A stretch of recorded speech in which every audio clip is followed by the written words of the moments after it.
Okay, it's 7:04. We're gonna start the meeting. I know we're a little late. We just want to make sure that you can hear the sound on this video versus the last one. So that's what this is why we're taking a little extra. So if you would you please stand, and we have the flag in the corner. We'll pledge allegiance. I pledge allegiance to the flag of the United States of America, and to the republic for which it stands, one nation, under God, indivisible, with liberty and justice for all. Okay. So, yeah. I want to first of all thank you for coming. I only see a handful of people that weren't at the previous meeting. And this is going to be a repeat of the previous meeting. The sound didn't work for the previous meeting, so we're re-recording it. And it's a good opportunity for everybody to ask questions and give their input. So once again, I thank you for allowing me to be the mayor of this town and lead you. We hired a professional team to guide us through a very difficult fiscal crisis. And as I had promised, we went through a careful and deliberate process.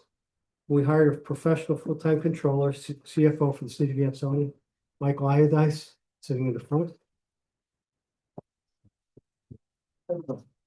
We also hired Tom Hamilton as a consultant on a temporary basis. And Tom is the Dean of Financial Crisis Talents in Connecticut. He's highly sought after. He's very, very bright, and he's totally nonpartisan. He's going to do what's right for any town, not just Ansonia. So, Tom, thank you very much for stepping up. I appreciate it. So, as I say, I appreciate Tom and I welcome him. As many of you are aware, transparency and financial accountability are what I promised when I ran for this office. And as we progress, we are continuing to find further cases of wasting resources and budgetary negligence. When I took office on December 1st, I inherited a bill of $696,000 for a fuel cell project that was supposed to be producing $1.6 million in revenue in 2026. It was falsely documented as revenue to balance the prior year's budget, even after spending millions and millions of dollars from the sale of the Water Pollution Control Authority. Also, there was unexpected Nolan field sewer problems that were never budgeted for in the recent renovation, and repaired an additional cost of $16,000. I stopped the destruction plan for a storage facility costing $20,000 and changed the request for sod at the practice field, which would have cost us $50,000. All we did is water and put grass on it, and it looks magnificent. It looks like it's fake. So if you go up there, you can see it. I was able to procure a $40,000 rebate for 2 electric vehicle chargers in the East Main Street parking lot. My yearly salary is approximately $35,000 less than the previous mayor, who also spent $14,916 on his city credit card in 5 months out of $15,000, leaving me with $84 to use for city expenses from December 1st through June 30th. That doesn't sound familiar to you. That's what just happened somewhere else.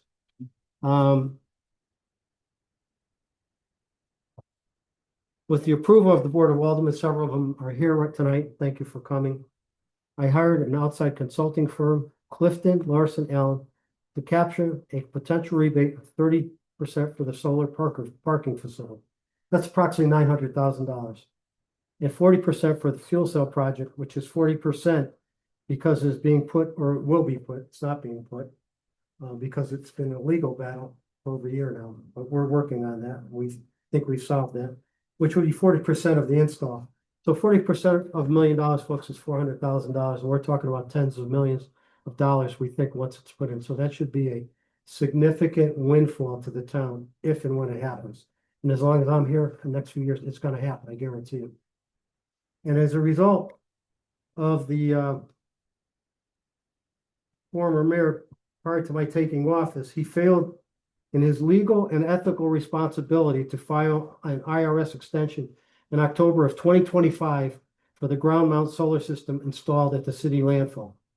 And as a result of his lack of focus, Ansonia taxpayers lost a rebate of $889,000 which we cannot recoup. I am trying to recoup the money, but I was told last week that the permission not to operate date was too far back and that the $889,000 is lost. I tried, and I will keep trying. Lost. This week I also found the city was overcharged on our recent electrical bill. I was looking at the electric bill because I heard that they were higher, and I noticed that we were getting overcharged per kilowatt hour from our supplier. So we're looking into that. I called the United Illuminating rep, and I want to know if we're getting any revenue for the East Main Street project. This is how it works, folks. Either we're getting money to the city directly for selling it to UI, or we get a reduction in our overall electrical costs. And I haven't seen either. So I'm pursuing that strongly. That project's been there before I came, so we'll find out what's going on with that. I'll let you know what I find out. But we should be getting energy credits, so we should, or getting money back. Some of the things I've done, we appointed a professional finance team to guide us through this very, very difficult challenge. A professional finance team, not a former guy that has a degree in mortuary science or phys ed. We underwent a very careful deliberative process to select Michael Iodice as our new controller. And working as a team, and I have a team, a lot of them are here. We directed each department head to cut spending and tighten the city's belt. In my own case, I refused the issuance of a credit card paid for by city taxpayers. And I eliminated a $20,000 payment for a new city vehicle for the mayor. So the current vehicle, I'm going to keep it for a couple of years, and we're not going to put any money aside for a new vehicle. When we need to cross that bridge, we'll cross it. I cut the mayor's budget by 20%. So the mayor is given a budget. I told you before, I got a budget of $86 when they came in. Yeah. So the mayor's budget was $15,000. I cut it by 20% because I thought $15,000 was too much. I also took $2,500 and I gave it to the Cultural Commission that was never funded for the last few years. Because I want to have events, I want to have things downtown, I want to clean up downtown. And they complained to me they didn't have any money. So out of the mayor's budget, they have $2,500. So I'm just letting you know that's what I did. I will set an example. There's no special arrangements for me as your mayor. And as a homeowner, property taxpayer, I am very aware of the challenges you face and I face today, such as increased grocery and gas prices. Everything costs more. I know. Ground beef, it's on sale at ShopRite. I bought about 10 pounds this morning. Yeah. It's ridiculous. $6 for ground beef. Yeah. I don't want people to think we're unaware of the financial stresses facing our citizens in our daily lives. That is why we are reaching out to businesses to invest in our city's future. We will have announcements in this regard in the months ahead. And I want to personally openly thank Senator George Cabrera, Representative Carol Rochelle, and Governor Ned Lamont for their great help in beginning to right the city's financial ship. Tom and Mike will talk a little bit about that later. We are going to stay at this every day, and I am determined to set our city back on the right course once and for all. Ansonia is moving forward. Now we're making the tough decisions to protect our city and you, my constituents. Fiscal accountability, honest and ethical city government, and a mayor who treats people with respect and integrity. This is what you elected me to do. And this going forward, this is what I do, and I will need your support. So thank you for being here this evening, and God bless you.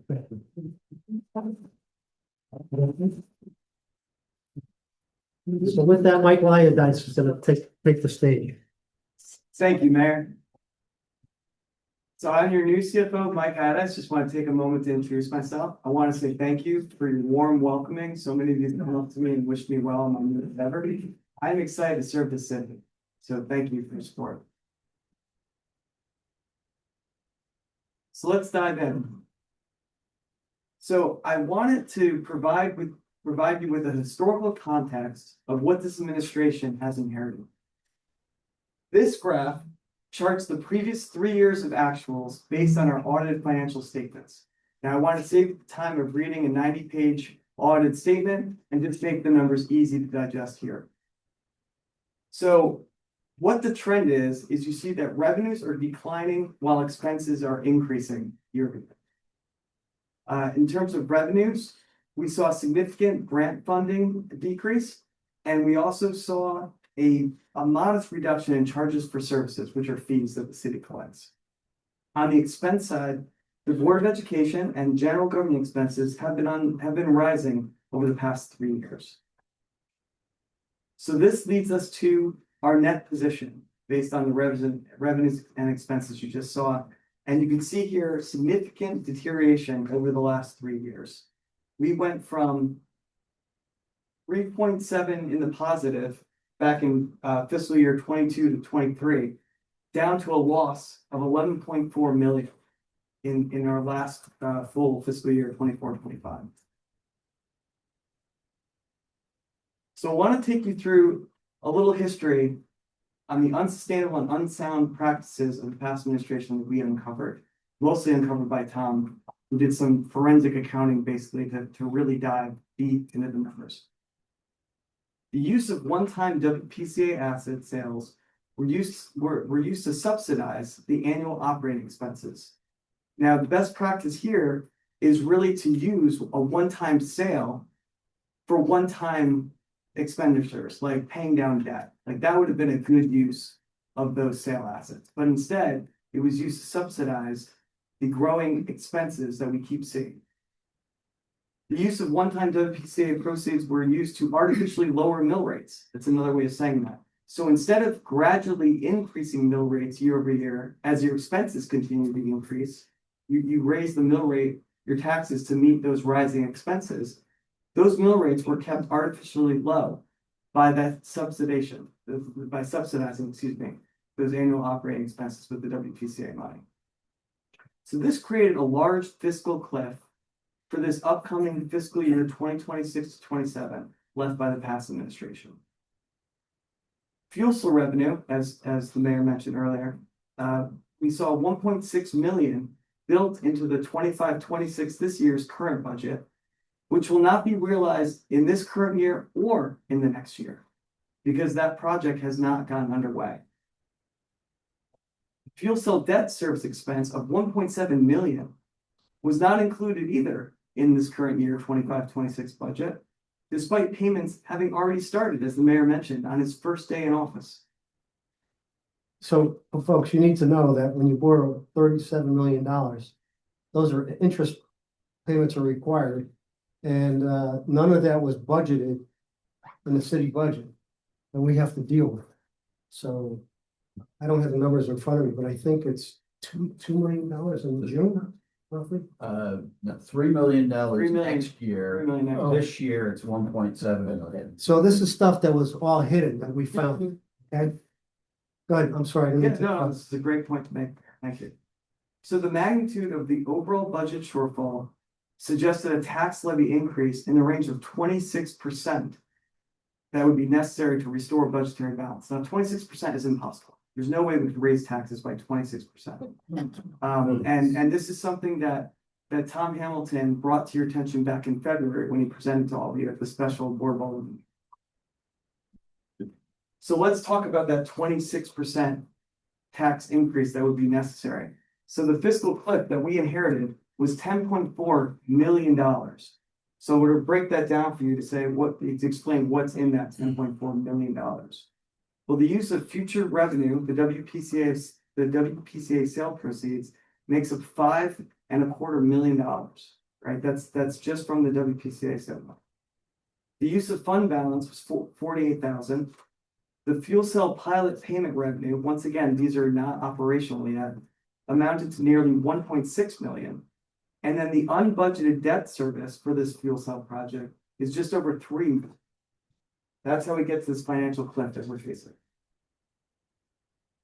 So a tremendous amount of work was put into building this budget by the mayor, by every budget owner, by the entire finance team, Tom Hamilton, Kurt Miller, everybody worked hard to put together the best budget possible, the most fiscally responsible budget possible for this city during this trying time.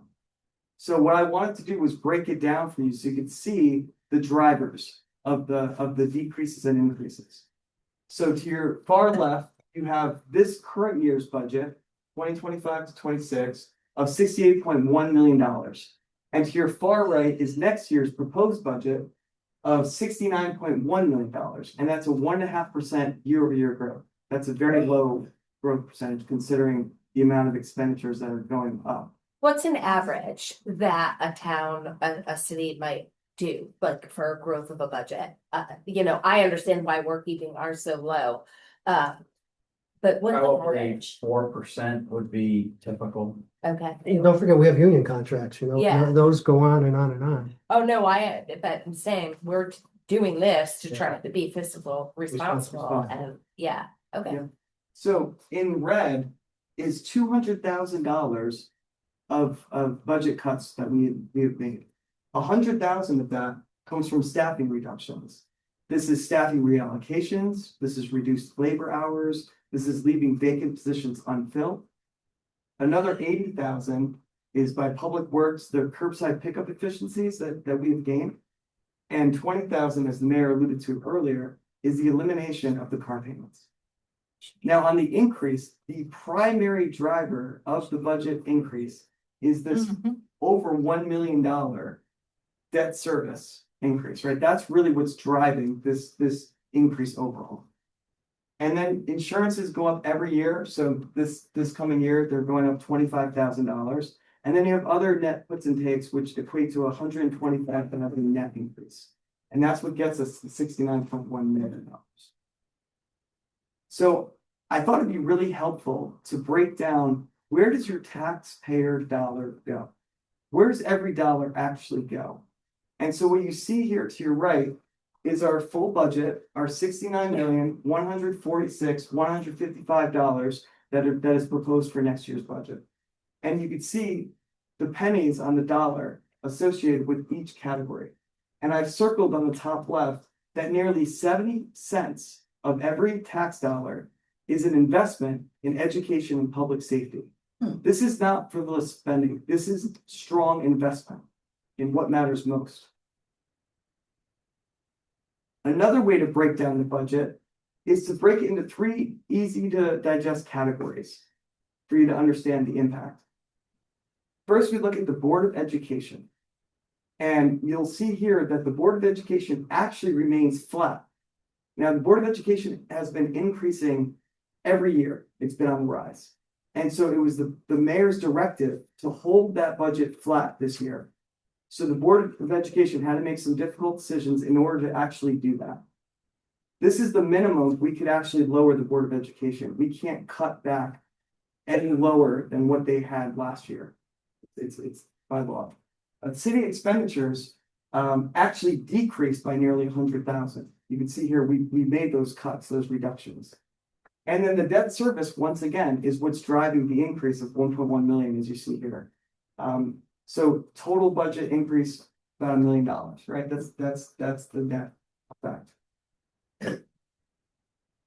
So now I'm going to introduce Tom Hamilton, who once again, he has presented to you back in February and has kind of uncovered all of this for you. And now he's going to take us through the remaining slides. Thank you, Tom. Okay. Thank you, Mike, and good to be with you again. I recognize many of the faces, so some of you have been through this. If you're new, happy to walk you through some of these numbers again. So the slide I have up here is talking about state aid, and state aid, except for property taxes, which is the biggest source of revenue to the city, the second biggest source of revenue to the city comes from state aid. So state aid is really a very important component of the city's overall budget. And we didn't know with certainty where we were going to land with respect to state aid until really the very end of the legislative session, which is typically the way these things work. So what we've provided here, this slide shows you the increases in state aid that Ansonia is receiving in this upcoming year. And I think the point that I want to make overall is that the amount of additional state aid that Ansonia is going to receive really is extraordinary, particularly the last item that I'll get to in a moment. But the components of the increase in state aid here, first is the supplemental education aid. And these are funds that go directly to the Board of Education. Ansonia was not alone in having some budget challenges this year. There's a number of cities and in particular school districts that were having challenges. So this was an area that the legislature spent quite a bit of time on and focused on, and they have provided additional education aid to all cities and school districts. And those funds are going to continue in future budget years. So that is not expected to be a one-time grant, but the $939,494 is enough money. It provides the Board of Education with enough money that they were able to rescind their layoff notices.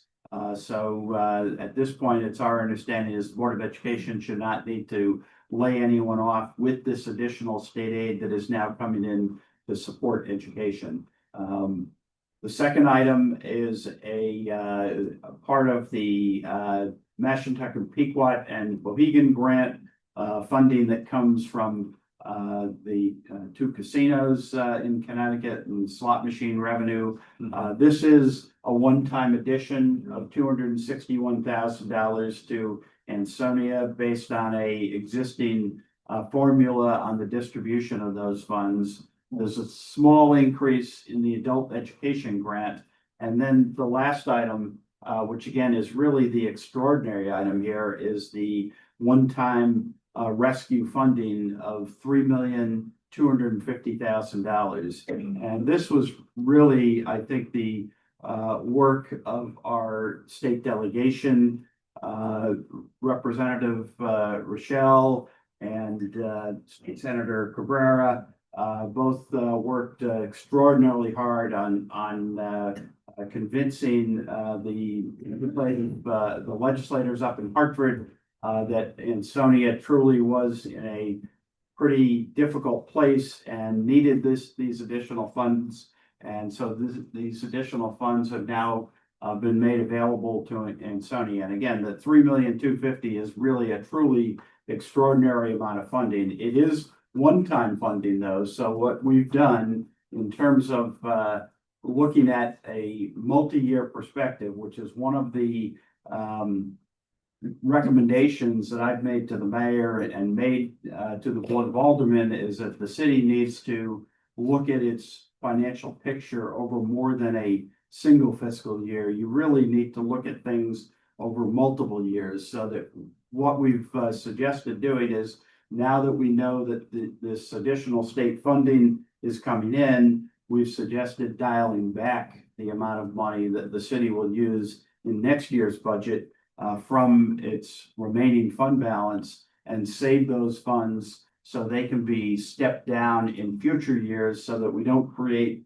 another cliff. What we don't want to see is Ansonia end up in a situation where, you know, you solve the problem this year, but then just create another big fiscal cliff next year that you have to deal with. So along those lines, one of the things that we've done is looked at two different options over a 2-year period. The budget that we are recommending and we'll be bringing forward to the Board of Aldermen for a vote soon provides for, again, the very modest increase in expenditures, and essentially all the increase in expenditures is being driven by the increase in debt service. So it's really a flat, locally funded education budget, and a budget that on the rest of the city, excluding debt service, is actually going down slightly. So it really is an austere budget, but because of the financial cliff that was left for this incoming administration, does require an increase in the mill rate. So it requires bringing the mill rate up to 30.35 mils, which is a 6.3% increase. So this is above the threshold that will require going to referendum. And what we've provided here is information on the impact on individual homeowners, either single family or condominium. And what you see is based on the median, which is the midpoint, 50% are above this amount, 50% are below this amount. The impact on the single family is $336 a year, or about $28 a month. And for condominiums, because they have lower assessments, the impact on a yearly basis is $159. Then again, in keeping with our multi-year perspective, we've indicated that in year two, to keep everything in balance, the mill rate would need to go up a bit further to 31.71. There may be some things that come down the pike. The mayor mentioned several of them that could potentially, has the potential to bring that down a bit lower. But where it stands right now, the projection is the following year at just under 4.5% increase. And that would translate into a impact on the single family homeowner of $254, and for a condominium owner, $120. So the 2-year impact for single family homeowners is $590, and the 2-year impact on the condominium owner is $279. Does anybody have any questions on that part of it? I have a question. Now, this is if we vote yes. Right? Yes. Okay, so what's gonna happen if it gets voted down? Does it mean it's gonna go up 3 anyway, and next year you can go up as high as you want? It's gonna keep going up. We So, gotta I mean, does that mean next year there's gonna be Well, another it's- referendum? Yeah. He's gonna explain it in the next one. That's exactly where you're It's a good reading question. my mind, because that's exactly where I'm going. It gets voted down again like last year. Yeah, so if it gets voted down, then we have to reduce the mill rate, and the mill rate comes down to 29.46. The increase translates to $170 for the median single family taxpayer and $81 for the condominium owner. But this analysis assumes that we essentially bring in the amount of surplus funds from the city's fund balance to bring the mill rate down to the amount necessary. And that means you can only use funds once. That means those funds aren't available in the subsequent year to help balance the budget. So in the subsequent year, using the exact same expenditure figures and all the same revenue figures, you end up in the subsequent year with a much larger increase in your mill rate, going up to 32.6. Plus, we expended all of our money we had in reserve. We expended our savings account for that 1 year. That's what you need to do. So it results in a 10.67% increase. And I think the really interesting thing is down here. We've circled in red. Over here is if the referendum is approved, circled in green, the 2-year financial impact. Over here, circled in red. And what you see is actually you're better off. Both the city is better off, and as an individual taxpayer, you're better off if the referendum is approved, because over 2 years, in year 2, you've got this very large tax increase. That means an average single family homeowner over the 2 years is paying $756 more compared to $590 more under the scenario where the referendum is approved. Yes, ma'am. Can I ask you a question? When you did it, if the referendum is voted down, when you looked at the 27-28 figures, did you keep them the same as the 26-27, or did you increase them some? Like, for instance, you showed us earlier that the insurance was going up $25,000 this year, okay? So when you, in that voted no, when you did the 27-28, did you kind of like presume we're gonna have another increase in insurance? So you added more money to insurance? On both scenarios, we built in known increases, so that means labor contracts, if you've got collective bargaining agreements that are calling for a 2% increase, then we built that in. We built in an increase for health insurance, and we built in other known increases under both scenarios. So bottom line on this is the point is that if the referendum is approved over a 2-year period, because you've not spent all your funds down to, in essence, artificially lower the mill rate this year, you end up paying less money in total over 2 years by paying a little bit more now upfront. I think also too, if you could touch base on this, because you did the other night, is that we also need to realize that if it doesn't get passed and we do 3.18, we have to go back next year and vote, and it doesn't get past 3.18. Okay, your taxes are gonna stay a little bit lower, but people need to realize we're gonna have to take stuff away Next from our slide. residents. Next slide. And the Next slide. center. Next slide. Perfect segue. Perfect segue. Yeah, We There you actually go. added a slide from the presentation that we gave last week to directly address that point. And the point is that if the referendum isn't approved, it does mean that the city has to go back and look at, well, what else can we cut? And truthfully, as Michael pointed out, most of your money is going to Board of Education and Public Safety. Board of Education, you can't cut any further by state law. You have something called the minimum budget requirement. You cannot cut that. Public Safety, I don't know, that's we can't. it is a big area of the budget, but that's that's a core function of any city is providing public safety. So, you start to look at, well, what are some of the things that you could cut if you had to? Well, you have the nature center, you've got the library, you've got where we are now, the senior center. These are services that no one wants to cut. But if you had to cut, then these are the kinds of things you'd look at: economic development, and then public works areas, garbage collection service. You may say, you know what, we're gonna cut back to once every 2-week collection or something. I don't know. None of them are good choices. No. And hopefully we don't go there and don't have to go there, but certainly if the referendum is turned down, then the mayor and the board of Yeah, we'll make some aldermen tough, will have I'll make the choices, believe me. Yeah, We'll make the choices, we'll have to do it. so. Not gonna be fun. It wasn't fun this year. I cut a lot of stuff, so.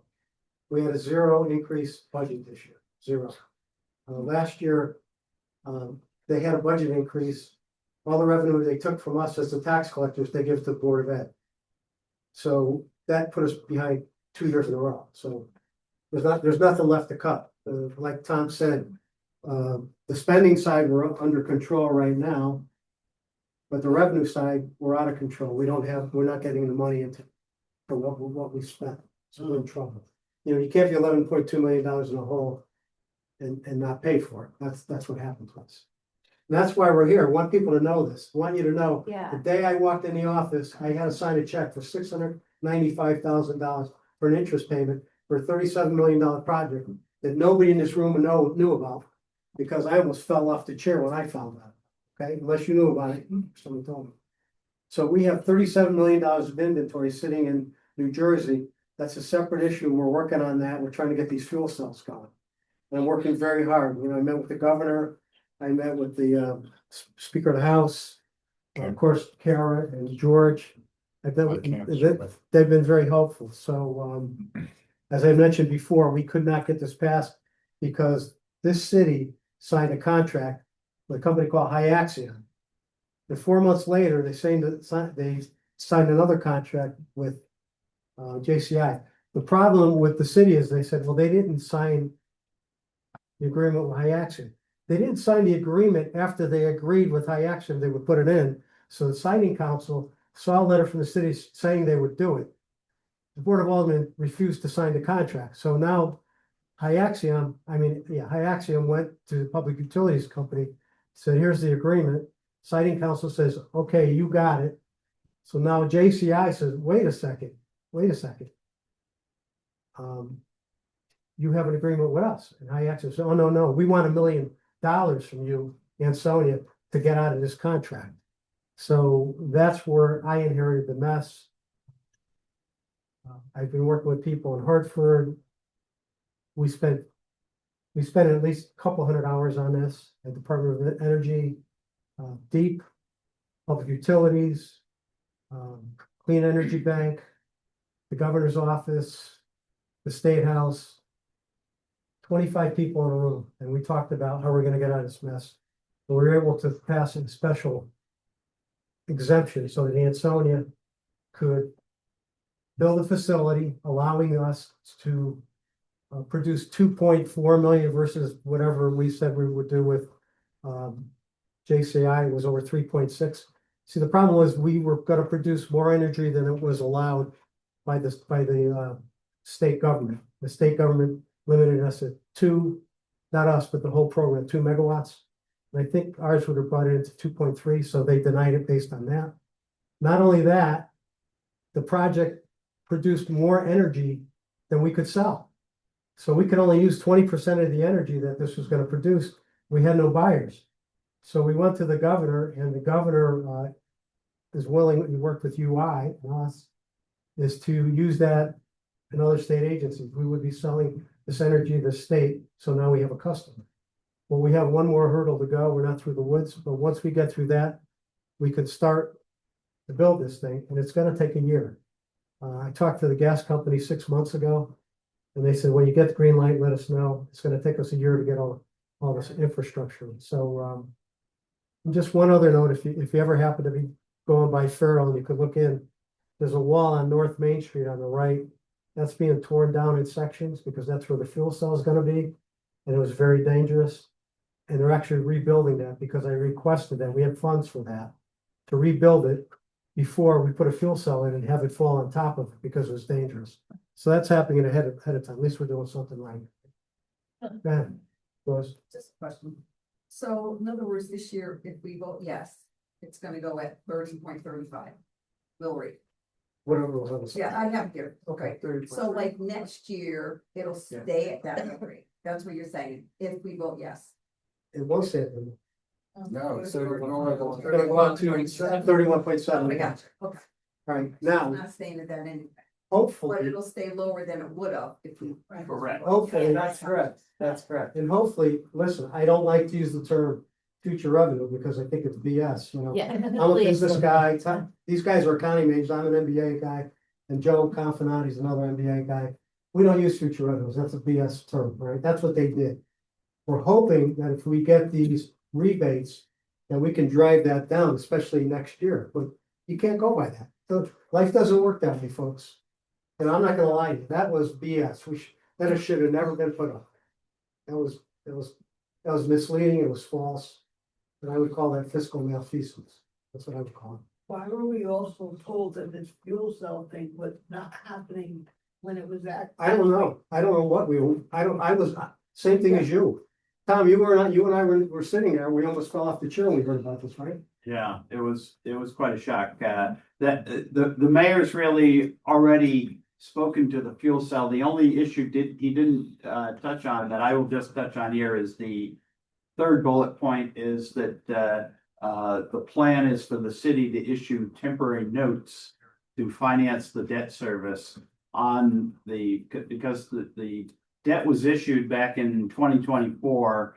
Debt service payments already started in this current year, and they continue next year. It's $3 million of debt service payments have to be made next year. So what we're planning to do is to have the city issue a temporary note to cover debt service, both for the current year and for next year. And then at that point, certainly the hope and the expectation is that the fuel cell issue will be either fully resolved or very far along to a full resolution, so that ideally we'll be producing revenues or some other such thing that will allow us to use those revenues to take those notes out at that point. But for this upcoming year, rather than raising taxes another $3 million to cover that $3 million of debt service. Yeah. We felt the most appropriate way going forward was to issue a temporary note to cover debt service, at least for this upcoming year. And again, we think that the fuel cell still has economic potential, but the problem was it was just executed so poorly that that the city ended up in this really desperate situation with millions of dollars of debt service and no revenue at all to support it. I do also want to say acknowledge the tremendous work of the state legislative, our state delegation, and Governor Lamont and the legislature in terms of coming up with and approving really a whole series of events as part of legislation to put this project on a sustainable path forward. So. Yes, sir. What puzzles me about the fuel cell debacle there. Don't we have lawyers? We have a corporate counsel. Don't they know about signing two contracts at the same time? I can't speak to why they made the decisions they made. I wasn't here and I don't understand. I don't go on Facebook, but a comment was made, we didn't sign the second contract. Well, you didn't have to, you already made an agreement. All right, so you made an agreement with Hyaxium, and then you signed something with JCI. The city wrote a letter that went to Pura that said the city was interested in Hyaxium. It wasn't approved by the Board of Aldermen, but they did it. They did it anyway. So even though you weasel the words or however you want to say it, right? And I don't go on Facebook because it's a lot of lies. That's why I want people here. I want you to hear the truth, right? You can't say, "Oh, we didn't sign it." Well, you didn't sign it, but the city sent the letter to Pura asking them to give it to Hyaxium. Then 4 months later, changed their mind after it was signed. And I don't know if anybody else has any comments. Anybody, you have any? Dan, you're on the board of all. You have any? Regarding that, the only, me personally, I mean, somebody else. No, I'm not you. I'm not. No, I'm not- saying, when we were there, Board of Alderman, the only project and the only company we were aware of was Johnson Control. Because in the past, they had done a lot of work within the city. It did save us a lot of money years ago. They, made some changes to make things more energy efficient and things like that. That's the only one I ever heard of. Right. The other company, like you said, there's no contract was ever signed, but they kind of took, went sideways with that and started talking to a Well, different they company. would have never gone sideways if they They would didn't get pay. a letter from the city. And I read some information that they did get a letter from the city, right? Ahead of time. Saved, so it's publicly available online. I'm sorry, Kara, what'd you say? That letter that was sent from the city administration to the state saying that they intended to contract with Hyaxium is on record. It's publicly available. So there's nothing hidden here. That's why I hope you ask questions, I am literally, I was trying to hire Tom because I didn't know what to do. But listen, I'm not stupid, but when I walked into this mess, I was at a total loss. I said, I gotta hire somebody that's really, really bright, that's been through this. So Tom came in and I interviewed him, and I could tell you, I was sitting here and Tom was sitting there. When we found out about this $37 million, we looked at each other and we went, and he said to me, I don't know if I want to do this. I, well, Tom, what do you That's a true statement, true story. Listen, I thank them 50 times if I thank them once. Thank you again. Appreciate it. Thank you, Mayor. Been a interesting ride. So, yeah. So this is stuff that nobody knew, there's only a handful of people who knew it. I looked at who signed the contract with JCI. I know who that is. So we'll be taking appropriate action with that. The other person works for another town. I can't do anything with that. But we'll be taking some appropriate action. That's all I can say. But it's not gonna fix this money situation. Yeah. We're on the hook for. They can point fingers, but it's still not gonna take away. Yeah, I'm not pointing fingers, I'm just saying. Well, it's fact, Yeah. Back, Oh, question in the back? you indicated before that there was something with the, project on East Main Street Right. also, that you're not seeing revenue, but you're also not seeing a credit to the utility bill. Is there a contract involved in that? There Are you has to sure be. there's a contract for it? Well, there has to be, because when you do a solar project, before you even do it, you sign a contract, you say either we're gonna take the money off your bill, they call it netting, or we're gonna give you credits. And they're called renewable energy credits. So for like every 1,000 milliwatts, I don't know what the number is, 1,000 something. You get money. Hmm. And the water companies do this, all the big utilities do this. Yeah. They have solar farms and they get money back. So I know this and I question United Illuminating if they had information because I wanted to know. Well, we don't buy our electricity from United Illuminating. We buy it from a third party. I can't think of it off the top of my head. Anyway, when I was looking at that, I found out, I looked at the bills. They were charging us like 1.2 cents more per kilowatt, or yeah, 0.12 cents per kilowatt. So I'm investigating that too. We're getting overcharged from the one and no revenue on the other. And I alluded to that in my remarks. So, Yeah. This doesn't make sense, because we have two solar farms, one East Main Street, one up on Ben Street. that's not Ansonia owned. It's One right in my Ben- backyard too. I really appreciate it putting that there.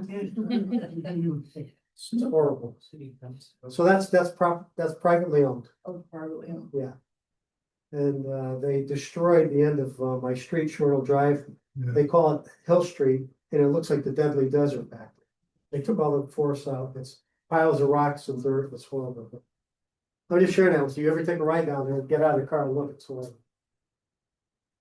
And that won't be Ansonia either. That'll be private owned. Couple questions. Go ahead. We have two empty supermarkets.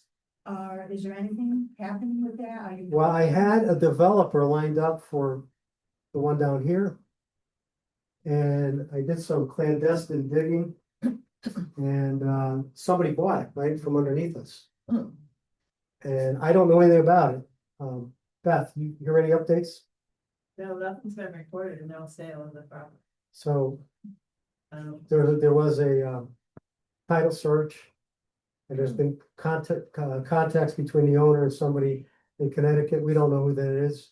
So I'll hearsay, I talked to a very, very good developer who was interested and has a staff of people. If I said the name, you know who it is, but I'm not. And he looked into it and he said it's in negotiations between two parties. So we were looking at that.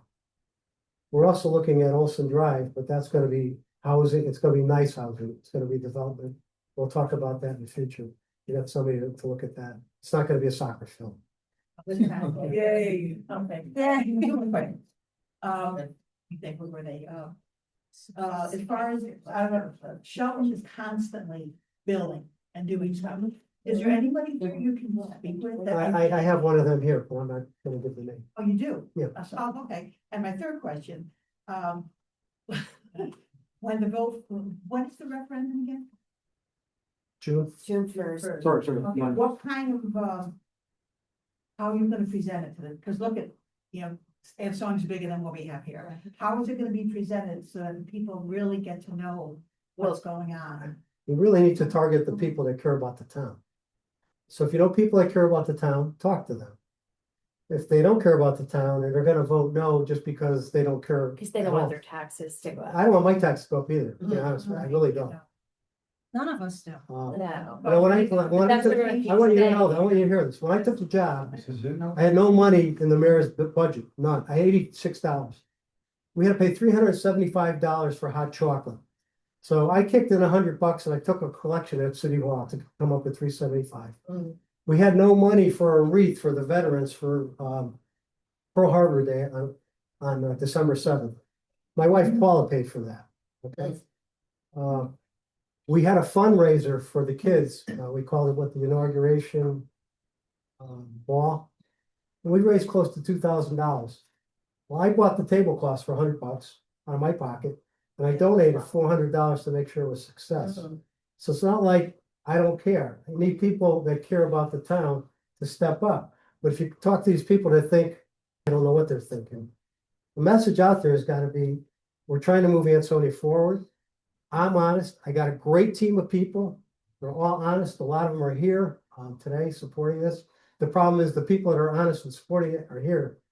The people that don't care, they don't care about the kids, don't care about education.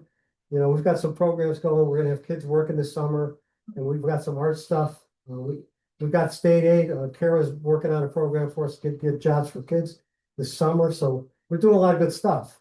There's no hidden agenda here, but people need to know that. I just wanna let you know, when we had the first snowstorm, when you did the reverse 911, when you told all the kids to get out and help. My husband and I on Jewett Street were doing our driveway. And we went down almost the end of the driveway past our cars and it was already done for it. And I'm like. That is just like. You should send those kids down to City Hall, you know, we have a. No, I don't want to, I'm not, that's a union grievance, so we'll take a. You use the reverse 911. This is the first time I've had very few reverse 911 calls in a year. And they've all been for the right reason. Yeah, I don't believe in using that for political purposes. I never will. I don't believe in doing things in public, like for Veterans Day. You want anything about political for me. If I go to a church, we'll talk about values in church and what they learn in the schools and churches. You'll never hear me talk about politics. And when people ask me, and people ask me all the time, what party are you? I say I'm the Pope's party. That means I'm for you. I have those values. And I do, all right? And if people don't want to vote me in, that's fine. This job has not been fun. Reverend Golson. How you doing, Mr. Mayor? My question is, do you have any plans to try to canvass the rest of the city? People who missed this meeting, no, I want the people that care to spread the word. okay, All right, I really want the people that care about this town to go call people up. If you could call 2 or 3 people up, everybody's for 5 people. I just don't want, oh, this guy's a nut and he's raising I could care less. I'm not raising your taxes. I didn't make the mess, right? I'm here cleaning it up. I'm the guy with the shovel behind the horse. I hate to say that. That's true. We're in a tough political situation, not political, financial. I don't want to say politics is out of this. It's got to be the city of Ansonia, its people, and what we're doing to move the town forward. I don't want to look backwards. Yes. But I want to just piggyback a little bit on what she said.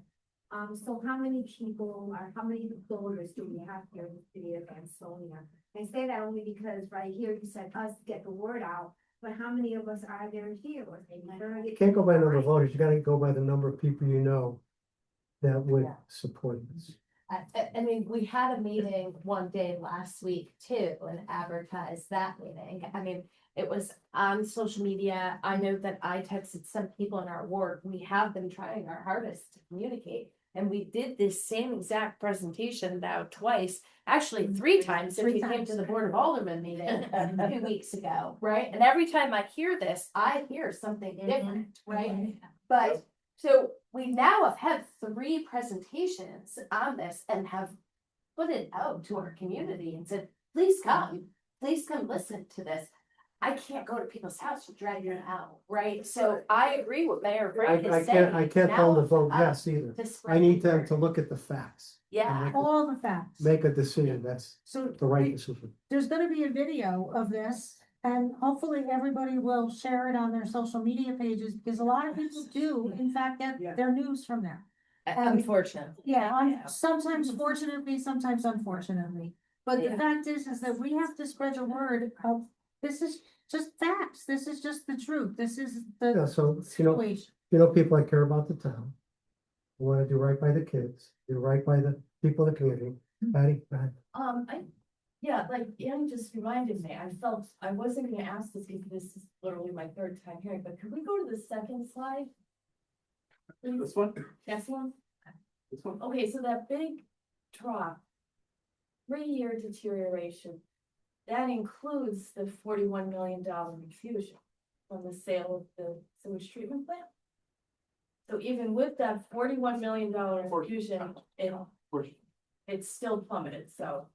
Right, but remember, when the city sold the treatment plant, you also lost all the assets that were associated with the treatment plant as well. So you got $41 million of cash, but you sold, you know, many millions of dollars worth of infrastructure to, you know, which was actually a. But I think she's trying to point out that this number, despite the infusion of cash. Yeah.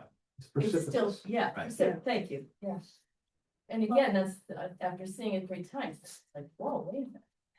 And we weren't even given a choice it was already a done deal before it was even brought to our attention. That's what pissed a lot, that's what got a lot of us upset, is because it was brought to us right before the mayor was gonna do anything about it, and we just found out about it right beforehand, and it's like, and it's like, that's not how it works. Apparently it did, unfortunately. I just want to point out Kara Rochelle's in the back, our state representative. Kara, thank you for being here. And Kara is a champion for us. She worked her butt off in Hartford. She put the word out on what we were going through with this mess. People were incredulous. I played a clip. This is the only time I have not played this clip. I'll play this clip again for what was said in Hartford. I gotta find it quickly here.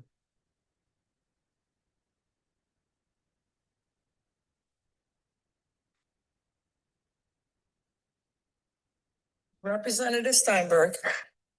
This is State House. Thank you, Madam Speaker.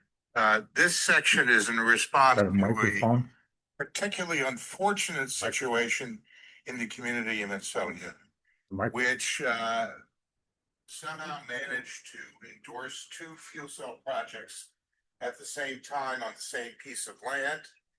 And this is critically important as a revenue generator for the community. And unfortunately, the way that the previous municipal administration chose to pursue this has led to a snafu of humongous proportions. And this is intended to try to sort it out and create an effective path for building fuel cells on this property and to get Ansonia out of the bind that they find themselves in. Through you, Mr. Speaker. Can I have a follow-up clip? Thank you, Madam Speaker. I just want to agree with the good representative that I would have preferred that we had a different process with this. But unfortunately, we were obliged to respond thanks to the blatant ineptitude of the former administration that basically rammed the community into the ground and left very little choice but for us to take remedial action on behalf of the entire community, which does not deserve to have been served so poorly by that municipal administration. This section would not have been necessary if the people responsible in Ansonia had behaved in any way responsibly. Through you, Madam Speaker. Well, that was part of the conversation in the State House. That's why we got so much support. And I especially thank Kara Rochelle because he's a leader in the House of Representatives. She fights for us. She's not afraid to filibuster. She's not afraid to keep them there all night. She's great. Kara, I can't thank you enough from me and the people of Ansonia. You're great. Thank you.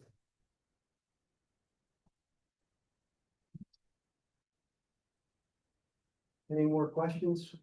Just wondering, could they put back the slide that shows what happens if we don't approve? The last slide you mean? That one. That's right. Okay. You sure? And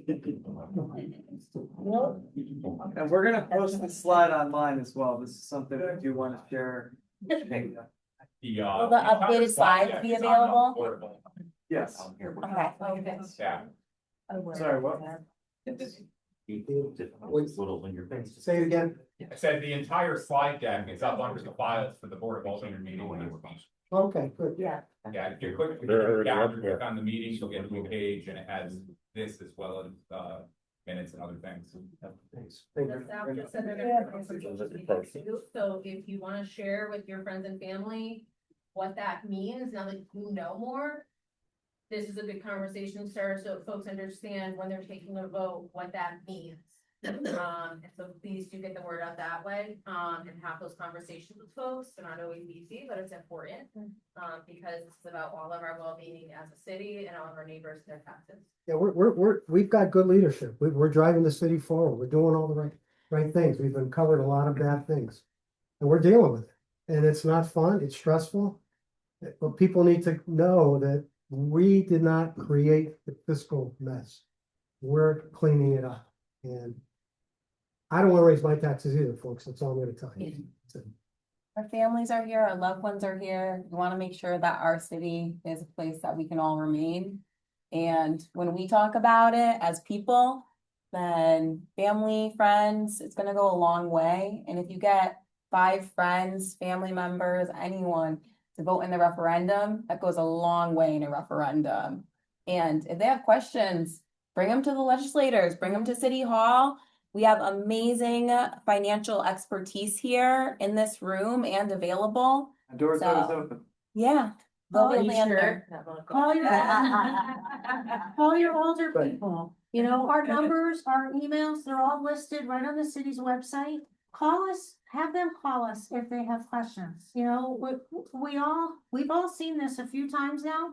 And a lot of us have seen how hard everybody's working. The fact of the matter is that we're doing the best we can. And we need everybody's help right now to just move it forward so that all the good things, there'll be more good things coming. Just one more comment. You know, we went to the legislature. Kara was great. Kara, tell them what day we got this passed. What day in the cycle of the legislature? The last day. You worked really hard. You know. Budget, the money. And, you know, the money, everything, they gotta throw in the last day, so. It's not like, you know, it was a gimme, with none of it was a gimme, so thank you again so much. Last day, last minute. First thing in the morning, not last minute of the day. Well, no, and she was slick, she gotta put it in early, Yeah. I give her that, yeah, very slick, very good. Okay. I don't have anything else, any other questions? Please, if you have family, if you have nieces, nephews, if you had friends with kids, tell them what's going on. Tell them to look at this and make an informed decision. Okay, it's for the betterment of the community. It's not for any other reason. Hopefully, in a year or two, we'll get some of these rebates in, and we'll have some projects put in place that we're working on. And we'll be growing revenue, and we'll keep an eye on expenses. I promise you that. I can do. Revenue, that we're working on very hard. With that, okay, one more question. Yeah, do you need a certain percentage for this to pass or whatever? 50% plus one, or What was that again? 50% plus one. Okay, good. I'm looking at that. Did I say that right? Yeah. But last year we had 3 referendums. Yeah. They all went down, but each time the voting was less. But we didn't even crack 1,000 people. Right. Wow. Just one. Yes. One, not really quite. 50% plus one of 1,000 people. No, that's just, it can be 10 people, as long as it's 10 and then. Of the number. Six. Votes and votes. Okay. Majority. Dan, he has a comment. The thing is with people gotta understand with referendum, that's brought up a great point. Last year we had a referendum. It went 3-0. No. Nobody wanted to give up anything, nobody wanted to change anything. But when the garbage can is left in the road, you know, the field isn't mowed, this light in front of my house isn't fixed, we hear about it. So at this point, we're bare bones, and this is the smartest way to go, because it'll carry over financially into the next year, the 2-part plan. You can't pay everything now, we don't want to kick it down the road anymore. So for anyone that says, we've got friends and family, and they say, I don't want my taxes to go up. Well, they're gonna go up, they're gonna go up anyway. But what are you willing to give up to make your taxes not go up? Sure, go ahead. So, Something that I heard last meeting, but I wanna make sure that folks hear too. If we don't start paying our bills and our bond payments, so the city borrowed $37 million. If you add in the interest, that's a $64 million bill on our backs. Yes, exactly. That did not exist before, and that works out to the $3 million a year, and then you've taken the revenue doesn't exist, 4.5, so you're at $4.5 million doesn't exist. That's about a 15% increase there alone. Because he's cut that down so much through efficiencies, that's how you're getting only a 6% increase. And so if you think about it, we started with 26% increase, is down to 6%. I gotta say one thing, we got it down to 10.8 because of you. We got it down to where it is now. Because I twisted everyone's arms up there. Good job. So the thing to remember though is we all want the new middle school, right? Yes. If we don't pay our bonding, we will not be able to bond anymore. If we default on our bond, if we don't pay our bills, we're not gonna be able to get into middle school. Because that has to be bonded too. So we have to, I think before we were just thinking 1 year at a time, this is really thinking 2, 3, 5 years out. About moving the chess pieces around in a way that it shields the taxpayers the most and takes care of all of the basics. Kara brings up a good point, because the bonds, the $37 million we borrowed is not guaranteed by the city of Ansonia. And I had a choice to not pay it or pay it. If I didn't pay it, our bonding would be in the toilet, and we would not be able to get any bonding for the new middle school. And we would be, Tom, you could explain it better, we would be in real trouble financially as far as getting any type of help. Yeah, right. If the city were to default on debt, even the $37 million worth of debt, which, as the mayor said, technically doesn't carry a full faith and credit guarantee of the city, but it still carries the city's name.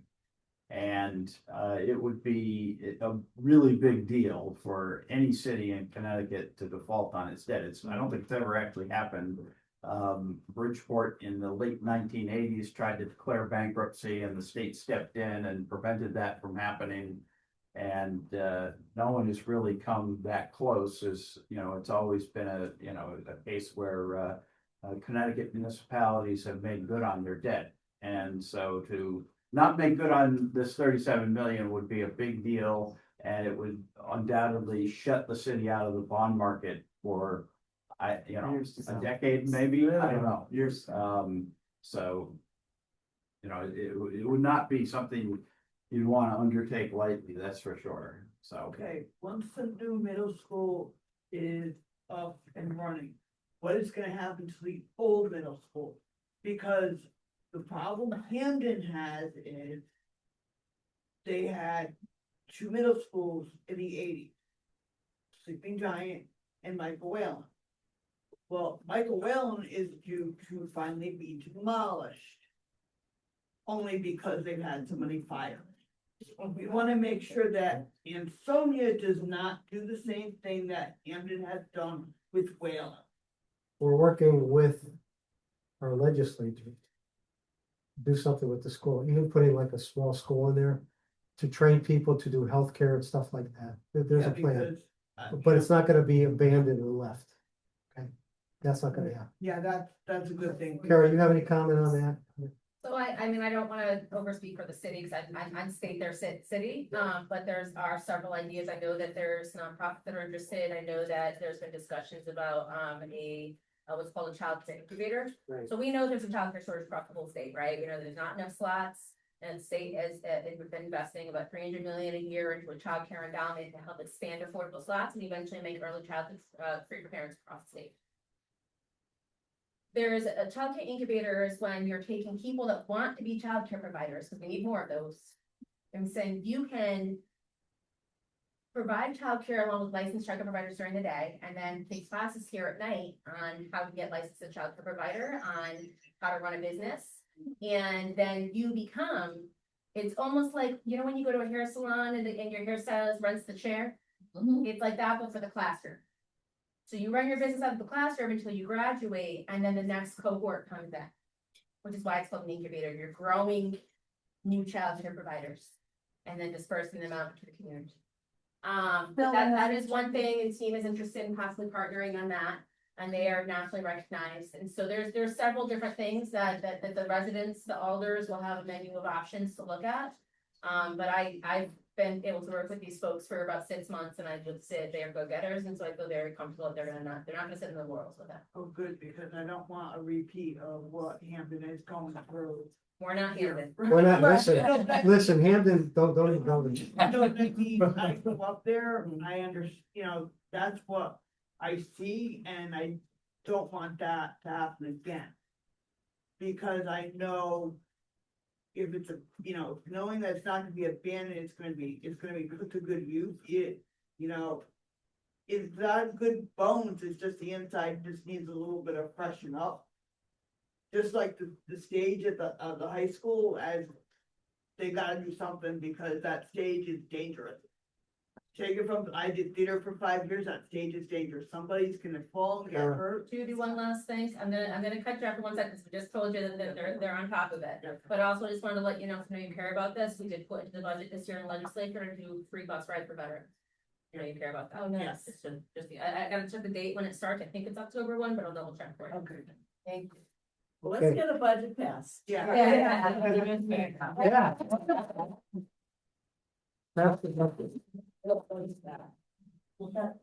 Get the message out to people you care about, that care about the city, that wanna move it forward. That's all I can tell you. Thanks. Thank you very much. Thank you.